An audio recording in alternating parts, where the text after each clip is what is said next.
My name's Amanda. I'm 28 years old. My family owns a confectionery business in Seattle, and I've been helping them out ever since I was in my early teens.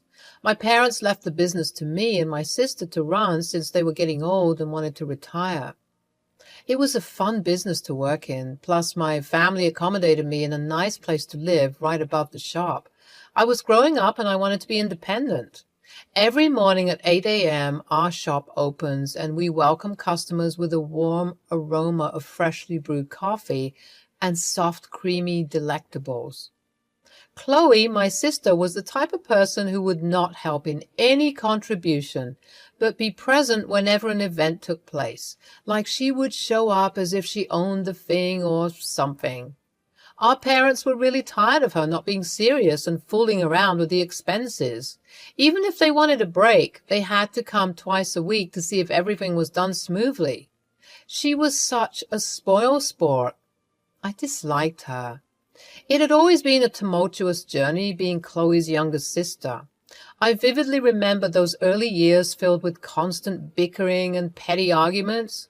Chloe had a way of making me feel like I was living in her shadow, always overshadowed by her accomplishments and dreams. As we grew older, the gap between us seemed to widen and our differences only multiplied. Despite our constant clashes, I yearned for a strong bond with my sister. I desperately wanted her to see me as more than just her little sister, someone she could confide in and trust. However, every time I thought we were making progress, something would come along to remind me of the deep-rooted strain between us. "Chloe, please don't mess with my toys. Mom said I need to keep them safe." "Oh, come on, Amanda. They're just boring old toys. Let's have some fun." "They're not boring, and I don't want them ruined. You always break things." "I do not. Ugh, you're just no fun." Chloe and I were fighting over the toy, and we both stopped pulling it in the opposite direction. The force was too much to bear, so it ended up ripping apart from the middle. "See what you did? Now Mom will be so mad." "Oops, my bad." "But who cares? Gee, sis, you're such a goody two-shoes." "Why would you always have to be so mean all the time, Chloe?" "I'm not mean. I'm just having fun. You should try it sometimes." "There's a difference between having fun and being destructive. Chloe, I wish you'd understand that. You're always so perfect, little Miss Perfect. It's annoying." "I'm not. I just don't want to get into trouble all the time." "Oh, you're such a scared cat. You should think about others too, not just yourself. What if you broke something that I loved?" "Whatever. I'll find someone else to play with." Chloe storms off, leaving me feeling hurt and upset. This was always the case between me and her. She just couldn't stand me. It became worse as we grew up. It started with taking my things to bully me in school. She often tossed my bag or tiffin box. Her attitude only grew worse. My constant attempt of establishing something decent kept failing. One such incident left an indelible mark on my heart, and was when she stole away my fiancé from me.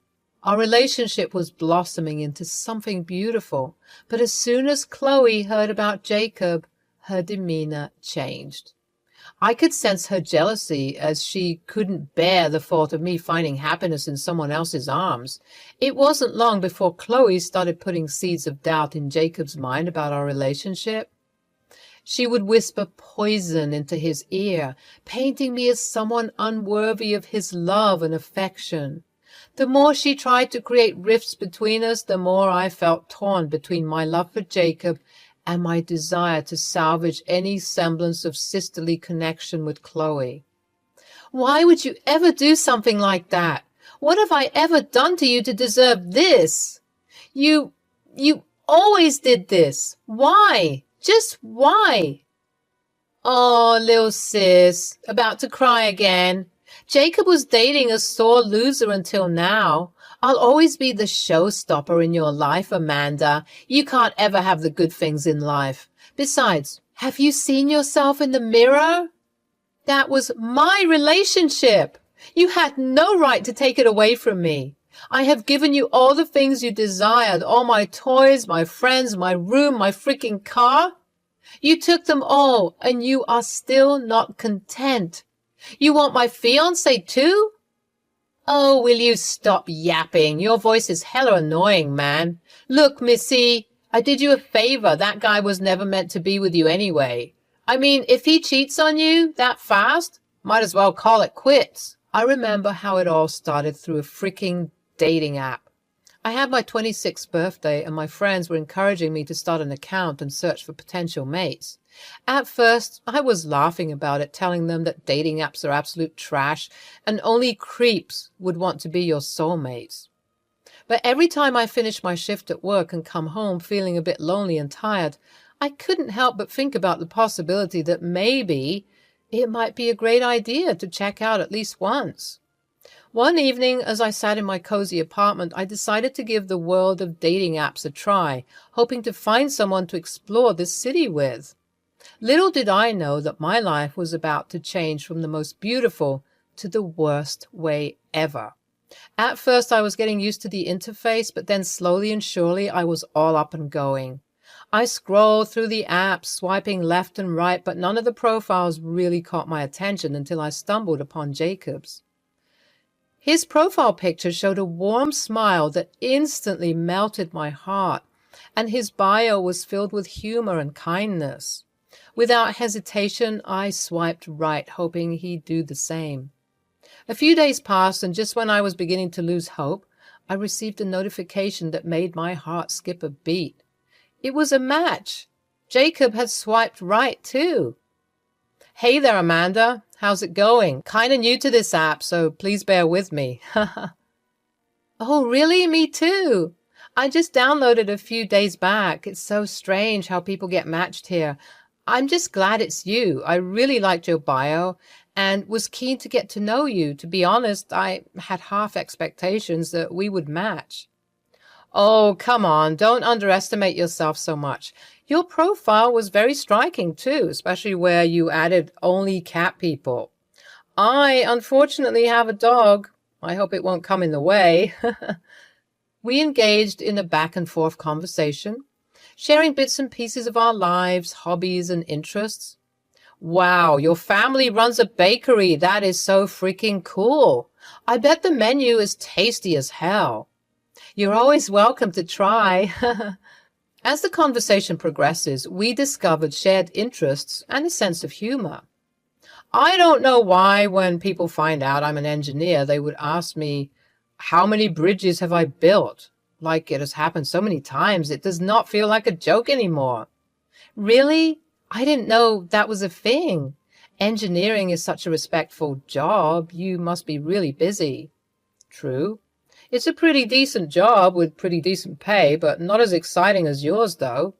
I would love to wake up every day to freshly baked pastries. Oh, my God.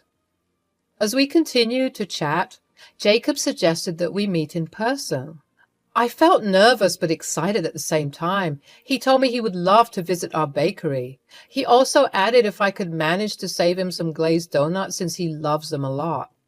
I remember him walking into our shop, searching for my face at the counter, and when our eyes finally met, it felt like time had stopped. We greeted each other with a warm side hug, and all my nerves vanished in an instant. I was glad he wasn't catfishing. He looked exactly like his picture, rather much attractive up front. My parents were kind of startled by this gesture. They didn't expect that I would be the one making the move. They welcomed Jacob to spend some time with them after work. Either it was them being overprotective or them being really caring. They decided to stay the whole time when Jacob was present. It was more like a group date, to be honest. The next time we met, we explored the city together, trying out new restaurants, attending concerts, and simply enjoying each other's company. With every passing day, our connection grew stronger, and it became evident that we had found something truly special. Chloe noticed, but she was too full of herself to appreciate anything. Whenever she used to see me with Jacob, she would scream, "Bad choice," or "Ew, gross, take it someplace else." She always had a habit of publicly demeaning me and making fun of me. One day, I got old juju on her by confronting her antics. Chloe, can you not shut the hell up? Do you always have to make such a scene? What? I was just saying the truth. You guys were drooling at each other like some 90s kids drooling at their first candy. If you want to get finicky, love hotels are always available. The bakery isn't your honeymoon. And since when did you care about the bakery, huh? Who was the one spending all the hard-earned expenses on Jimmy Choos and Chanel? You know damn well that shit's pricey, and still, you are so shameless. You are not my mother, little brat. I can do whatever I want. It's not just your shop. I have equal rights to this property. Piss off, sociopath. Jesus, Mom should have left you somewhere. Our parents were so tired of us fighting constantly. They tried to separate us from a very early age, but somehow we always managed to piss each other off. There were times she and I would have fistfights. I know how toxic this sounds, but her behavior was causing a lot of hindrance in our mental health. I started to hate her, but I also felt bad that a chance of potential sisterhood was never happening. To keep my mind off things, I kept my focus on my relationship with Jacob. He owned a really good house. He was an established engineer. He had successful projects and his portfolio was damn clean. When he invited me to his place, I was really scared. I didn't know how his parents would react to me. Their son is extremely talented and I'm just plain old me running my family business with no talent of my own whatsoever. But it didn't go as bad as I thought it to be.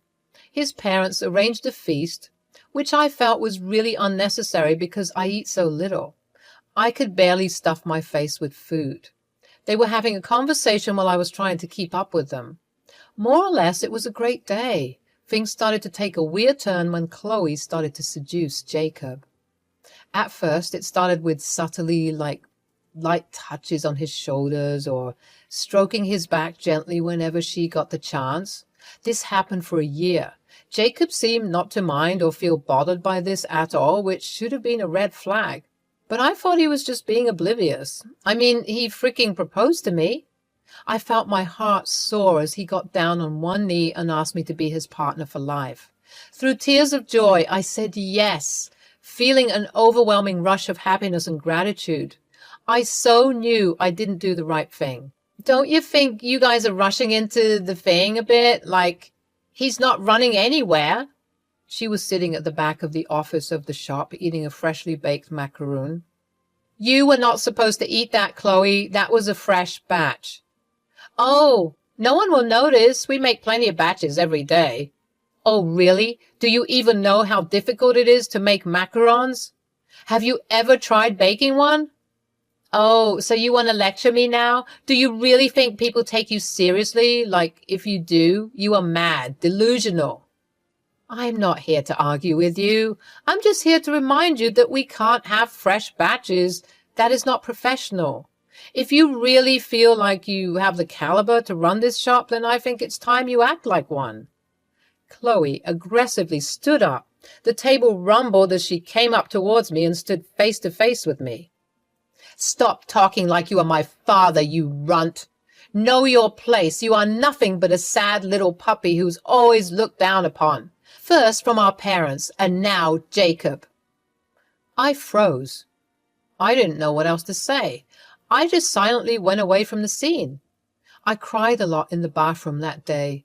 It didn't stop there. Things were going in a certain way, but the arrogance of Chloe increased, and now she became even more desperate. She wanted to tag along everywhere we went. She would call Jacob her best brother-in-law, but then proceed to be extremely handsy with him. I was feeling uncomfortable. I tried my best to have a conversation with Jacob, but she would always interrupt. I wouldn't lie, but Chloe was way more attractive than I was. She would wear dresses and doll herself up, while I preferred light makeup and baggy clothes. Things started to get weirder when Jacob was invited to a work party. It was celebrated on a personal yacht. I was getting hella insecure. If I knew how posh his lifestyle was, I would have thought about not going with him. I was a very simple girl, and a gala life was not mine, but definitely a thing for Chloe. Weirdly, she was invited. Like I was the freaking fiancé, but he evidently enjoyed Chloe's company more. He introduced me and Chloe to his friends. I was getting really conscious, but Chloe was super confident. After a small interaction, I went to the bar counter and started to drink impulsively. A few shots later, when I was not able to stand anymore, I tripped 2 steps backwards and collided with someone. I turned around to see a tall man wearing a black suit and a white tie. He was talking to another woman with a drink in his hand. "Whoa, lady, are you okay?" I'm really sorry. I didn't see you there. I'm just a bit buzzed. I'll be okay." "Are you sure? We can provide some lime juice if you want. It will help you with that buzzing head of yours." That would be really nice, actually. I think I overdid it." He took me to one of the private compartments and made me sit. After 5 minutes, a glass of fresh lime juice arrived and was given to me. His name was Michael. He ordered another whiskey for himself. While we waited, he struck up a conversation with me, and to my surprise, I found Michael to be genuinely kind and easy to talk to. We laughed and shared stories and discovered common interests. As the night progressed, we continued to enjoy each other's company, and he made sure I felt included and cared for. It was as if we had known each other for ages, and the connection we had was unexpected but undeniable. As the party came to a close, Jacob called me on the phone asking where I was, so I quickly excused myself from Michael and left. He requested me to stay in touch with him, so I gave him my number. He smiled. He really liked my company and wanted to continue the conversation further. "Where the hell were you? I was looking for you everywhere." "At the restroom. Sorry, I was really drunk and I wanted to throw up." "Why can't you take some responsibility? You know this is my office party. If people found out who you are to me, then it would have been so embarrassing." Thanks to Chloe, she maintained her composure pretty well throughout. My colleagues absolutely loved her. I was silent the whole time in the car. I know I messed up. I was so busy talking to Michael. Wait, should I tell him about Michael? But what if he gets angry? I won't be able to deal with it. Throughout the ride, I could see Chloe's satisfactory smirk. She was always happy whenever I was miserable. I never thought that my life could take such a painful turn. It was a sunny afternoon, and I decided to surprise Jacob with a visit to his place and apologize for all the things I had done at his party. As I approached his front door, my heart was filled with love and excitement, eager to see the man I thought was my husband. But as I stepped closer, I heard hushed voices coming from inside. At first, I dismissed it as maybe Jacob talking to a friend or his parents. But something inside me couldn't shake the feeling of unease. Ignoring the nagging doubt, I opened the door, hoping for a warm welcome. To my horror, the sight that greeted me was like a punch to the gut. There, in the living room, I saw Jacob and Chloe, my own sister, locked in a passionate embrace. It felt like the world stood still for a moment as I processed the heartbreaking scene before me. The shock turned into disbelief and then into an overwhelming surge of pain and betrayal. I couldn't believe what I was witnessing. I wanted to scream, to confront them, but my voice failed me and I felt paralyzed. Finally, finding my voice, I managed to choke out their names and they quickly pulled away from each other. Chloe looked angry, and Jacob attempted to explain, but the words fell on deaf ears. The betrayal was too much to bear, and I said what I had to and fled from the apartment, tears streaming down my face. Hey, Amanda, where are you? What happened?" I called Michael, unable to process the entire situation. "Can I please come over? Please, I can't. I feel like I'm going to faint." "Oh, shit, wait. Tell me where you are. I'm coming to pick you up." I had secretly kept contact with him because I felt really nice talking to him. He became my very good friend, even if it was a momentary experience. I knew that he would be the one who would be helping me. After that scenario, I never faced them ever again. I told my dad to take over the shop while I took a break. My relationship with Michael became really strong, and he took great care of me. Evidently, Chloe didn't come back to the shop, and she moved in with Jacob. They were really happy with me gone from their lives. Michael and I tried to rebuild our friendship. We would go out and spend time together. Wait, you are the boss. What? Why didn't you tell me before? Because people get wary, so I didn't want to scare you away. Oh my God, damn. What's going on in that head of yours? Actually, I just am waiting for the right time. I feel like we'll be meeting them soon. I had a detailed discussion with my parents about Chloe. They were very disappointed and disgusted with her behavior. They never thought she would reach that extent, so it was decided I would be in charge of the shop. Meanwhile, me and Michael started dating. It has been 8 months. His birthday was coming, so I wanted to buy him something. We thought of going to a supermarket to get him a nice pair of jeans and a shirt. He was shy at first, but agreed later on. We were roaming the streets and looking for a good shop when suddenly I saw 2 very familiar faces in the distance. It was Chloe and Jacob. They seemed to be arguing about something. As we approached, Chloe looked at us mockingly. Oh, isn't it the dear little sister? Oh, and I see you found yourself a protege. Perfect for you. Chloe? So, who is this broke-ass boyfriend? Another fish from your dating app? Man, you do have bad choices. Jeez. So, what story did you cook up to him to get his attention? Chloe, please, shh. What? Hello, Jacob. Good seeing you here. Hey, boss, wait, boss? Yes, and this broke-ass man is my soon-to-be husband. We are engaged. Well, I hope you guys are really happy together. Thanks a lot, Jacob. We left them in awe and shock. It was so satisfactory. My parents demanded Chloe never come back to the shop if she didn't fix her attitude. Jacob, on the other hand, was always kept on edge. Michael gave him subtle threats of firing him just to play with his feeble emotion. It was good riddance. I could finally be serious about the shop. Michael was a huge support, and I was so happy to ever have met him.